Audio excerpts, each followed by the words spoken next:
Welcome back. Florida's housing market is hitting a rough patch these days. Inventory is piling up, prices are slipping, and buyers, well, they're not exactly ready to take the plunge. So is this just a temporary slump or the beginning of a crash?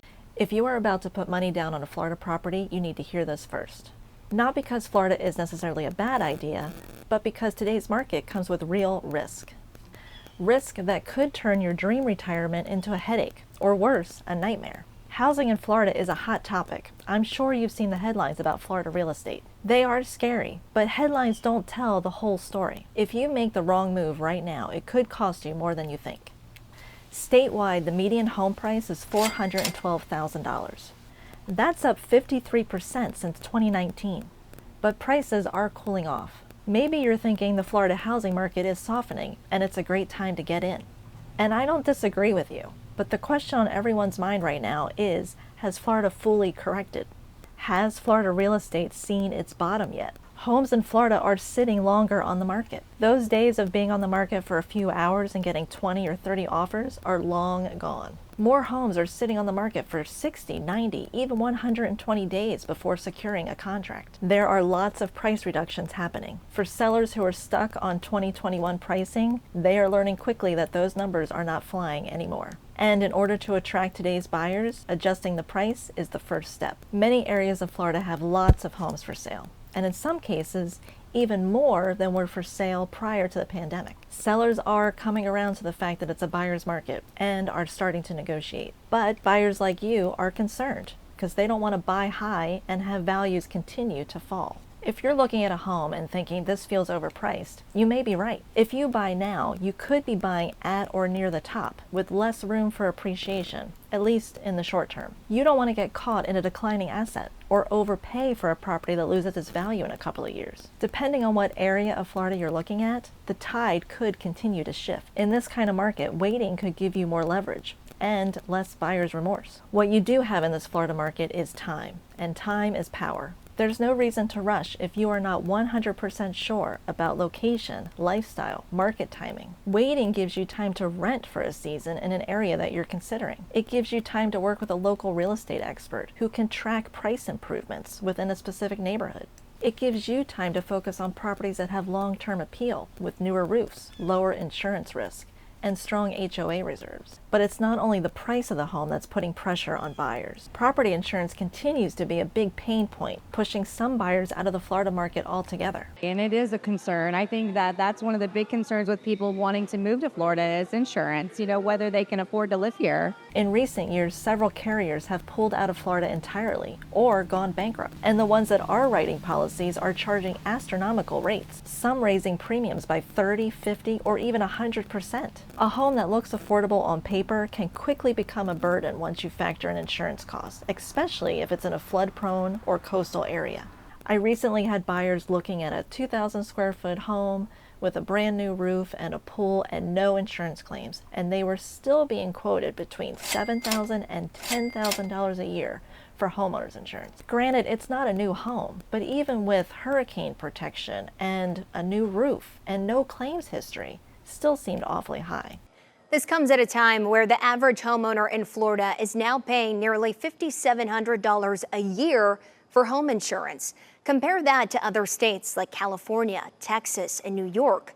Florida is paying between $1,000 and nearly $4,000 more for insurance. According to the Florida Chamber Foundation's mid-year report, legislative reforms in 2022 and 2023 have shifted the insurance market in Florida for the better. As of August 2025, a total of 14 companies were writing policies in Florida. And I just heard that within the last couple of weeks, number 15 just jumped on board. The Foundation's mid-year report also reported that in 2024, Florida had the lowest increase of all the U.S. states in homeowners insurance rates.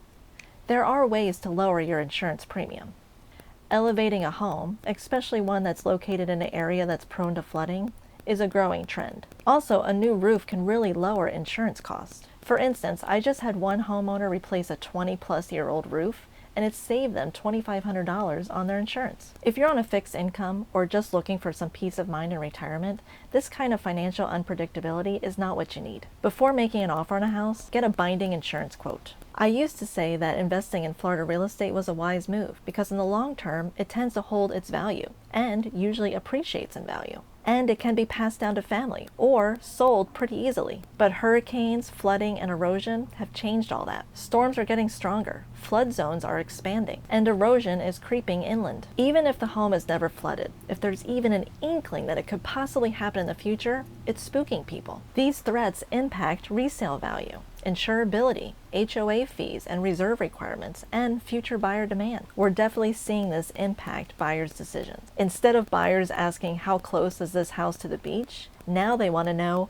are the windows and doors storm-worthy? Is the roof new or newer? Was there any wind or water damage from the most recent storms? These are all valid questions, and these are the items weighing on buyers who are now considering a move to Florida. The climate volatility is just too much risk for some. And yet despite all this, around 1,000 people move into the state every day. Florida has 23.75 million residents according to the Florida Chamber Foundation. To get around some of these issues, maybe you're thinking new construction is a safe bet. From an insurance standpoint, yes, insurance companies love new construction because they know that it's built to the most current codes. But there are other factors to be wary of with new construction. It's easy to get sucked into that lifestyle where the HOA cuts your lawn and the clubhouse is big and full of all the fun stuff, and you get to pick out all your features and finishes so it's nice and fresh. But sometimes the quality of construction doesn't match the price tag, or the HOAs are really low during build-out, only to spike when the community is turned over to the residents. Or each street is so dense with homes that there's barely any space between you and your neighbor.